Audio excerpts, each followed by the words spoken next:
Hi everybody, this is Alvaro Brizola. Welcome to another video, and today I'm going to show you how I rig my Sony FX3.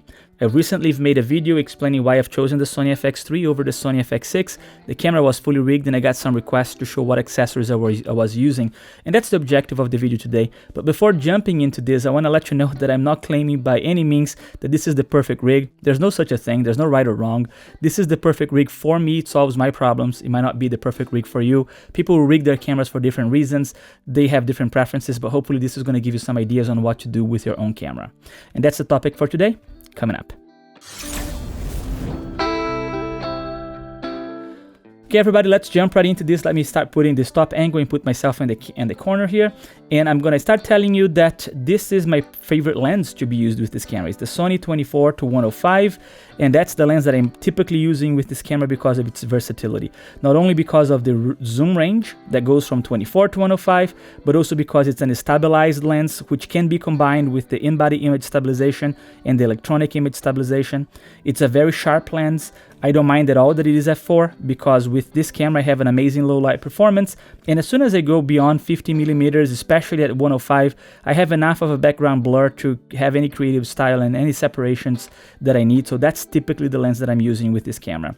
I prefer to use the lens hood instead of a matte box because the matte box makes the camera top heavy. It makes the camera too aggressive and intimidating for the type of people that I'm typically recording, and it's so easy for me to just remove the lens hood and put an ND filter in front, and if I was to have a matte box, it's going to be on the way. So I just prefer simple. Simple sometimes is the best that I think we should be aiming for.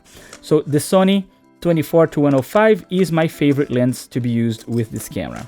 Now, let's start talking about why I want to rig this camera, because it's so good already like it is, right? Well, the problem that I'm trying to resolve is that I don't like this LCD screen. It's too small, it's not bright enough, it's low resolution, it doesn't have false colors, so it's just not good for me. So what I want to use is the Atomos Shinobi, because it gives me 1000 nits, it's touchscreen, it gives me false colors, it's just a much better experience. I even get to use monitor LUTs and record in S-Log3 but see the image with high saturation and high contrast, so it's just the best option for me. Now you may be thinking, Alvaro, why aren't you using the Atomos Ninja 5? Because then you get to recording ProRes RAW. And while this is true, the Atomos Ninja 5 consumes significantly more battery than the Atomos Shinobi, and then I would have to be using bigger, heavier, more expensive batteries. And also the Atomos Ninja 5 has a very noisy fan, which will be picked up by the microphone, and the Atomos Shinobi is virtually silent. Now, I could just put a cheap monitor mount on the hot shoe mount here and keep the monitor right here, and I would have a very nice setup. But if I was to do that, I would lose the opportunity to use the top handle in this camera. And I bought the camera because it gave me the opportunity to use professional microphones with XLR inputs with phantom power. But this is fixed on the top handle. So the top handle not only gives me the benefit of having more comfort and convenience when I'm carrying and when I'm doing lower angles, but it is also required for me to be able to use professional audios with this camera. So I want to use the top handle. I don't want to compromise the top handle. But I ended up with two problems. The first problem is that if I was to put the monitor here, it's going to be on the way of my hand. If I was to put a monitor mount which was long enough, it's going to be too high, it's going to be awkward, it's going to be off balance, and there's nothing to lock the monitor mount, so depending on the movement, the monitor is just going to fall to the side, and that's not something that I'm willing to deal with, right?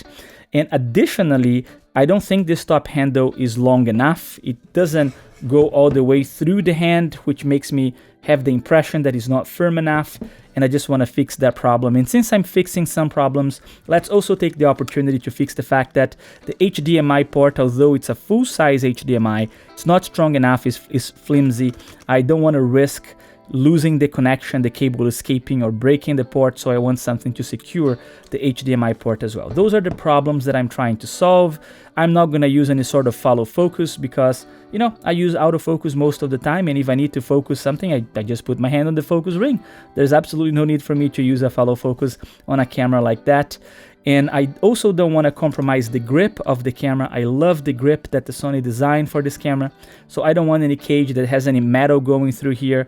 I do prefer half cages, and that's what I'm going to be using today. All right, so let's start with the most important accessory, which is the cage. It's a half cage by Small Rig, designed specifically for the Sony FX3.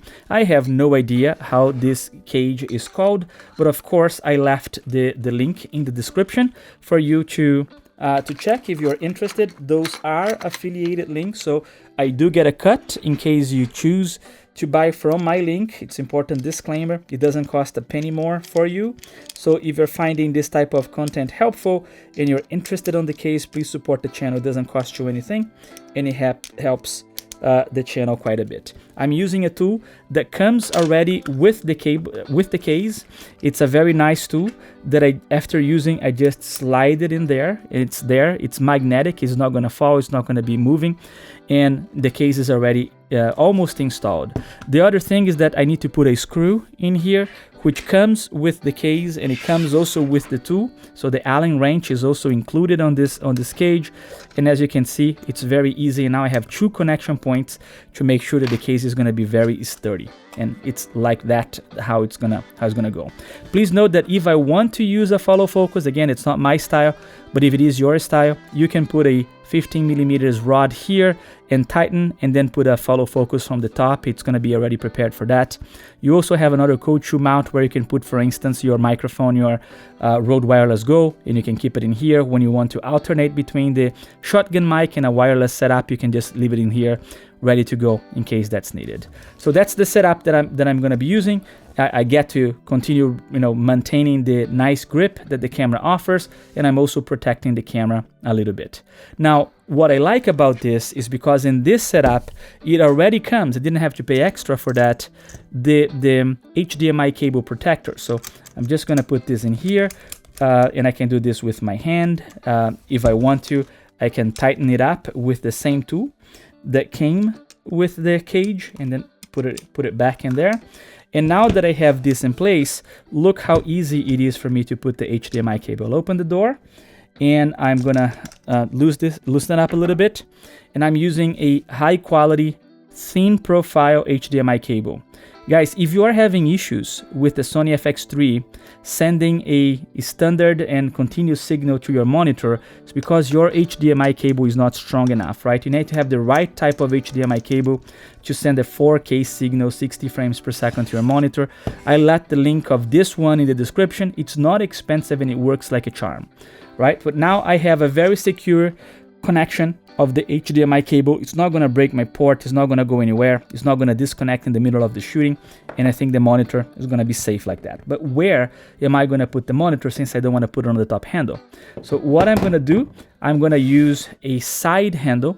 And I personally like the wood style.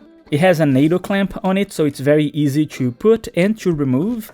And it makes the camera even more sturdy and perfectly aligned once I do that. So I just put it in there, and it's going to be perfectly flat on the table. And I just tighten it in here. And now I have an additional, hold point, which a side handle, which is going to give me an even firmer grip.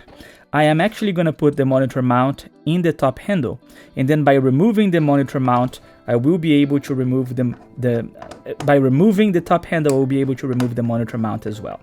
So I'm just going to put the monitor mount here. Again, all the links are in the description in case you are interested. And I'm just going to tighten so it doesn't get loose.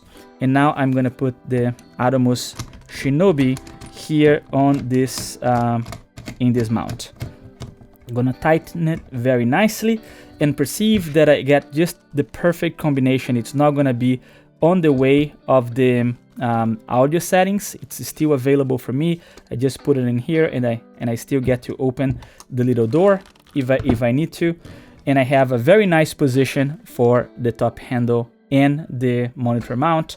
And I can put the HDMI cable here on the side, and the cable is not going to be moving around, and it's perfect for my grip. This cable right here doesn't bother me at all, so I can put my hand and it's still very secured, and I like this a lot. Now guys, if you have the Sony FX3, you probably noticed that this microphone mount is too big for most of the microphones, and it's very, very hard to find the original microphone from Sony. It doesn't come with one. I was lucky enough to find one used on eBay. It was actually cheaper. I think there are others there that are available, so just look into the description. If I found some, I will put the link in there. Those are not going to be affiliated links, but that microphone fits perfectly in there without the need of any spacers or any sort of washers. And then I have a very small cable, very low profile, which is going to make this whole thing, you know, significantly nicer. And that's how this is gonna go. Now the problem is that this top handle is still too small, especially now that the camera is heavier. I really could appreciate if this was a little bit longer. So I purchased this additional accessory from Small Rig, which comes with two parts. The one that you put right here in the bottom, which extends the top handle with just one screw, and it's very solid. It's very firm. It's not gonna have any loose portions, and it also gives me a little bit of a better grip right here on the bottom. It's very comfortable for holding like that. And I'm also gonna put on the top here the other part. It comes together. I didn't pay extra for this top part, which is gonna make the top handle grip more sturdy and more comfortable as well. And as you can see, it's so easy to be installed. And now I have a NATO rail on the top handle, and I have a much better grip for this, and that's how this looks. So that's how the camera is looking right now. Now the final thing that I do, especially because I'm typically recording with my wife and we are doing multi-camera shoots, is that I also use tentacle sync, so I can have audio timecode. I get to record into 4 different tracks with this audio module, so I can just put the tentacle sync in the second XLR port with an adapter. But in order for me to do that, it comes already with a Velcro, and Velcros that you can glue anywhere. So I put a Velcro on the top here. So I just put the tentacle sync here on the top, and I don't have the cable here right now to show you, but I put a cable that goes from here to the adapter on the XLR input number 2, and now I have a very sturdy, very solid setup with the tentacle sync, so I have time code and everything else. And that's the setup that I use. I don't use anything else on the camera. I don't want to make it more expensive than it needs to be or heavier than it needs to be. And that's the overall setup that I do. This tiny battery on the Atomos Shinobi is gonna last me over an hour. And I have multiple, those are very affordable batteries. I just carry a couple on my pocket, and that's gonna be good enough. And that's the setup. It's a very solid construction. Nothing is loose, it's very strong. I get to hold the camera from here and from there, or from the grip. You know, it's very comfortable for using for long day shoots. And that is my setup. That's the rig that I use with my Sony FX3. I hope it has helped you to get some ideas for your own camera. All the links are in the description. If you like this video, please subscribe, leave me a comment, give a like, share this video with people that are looking for this type of stuff. But that's it for today. Bye.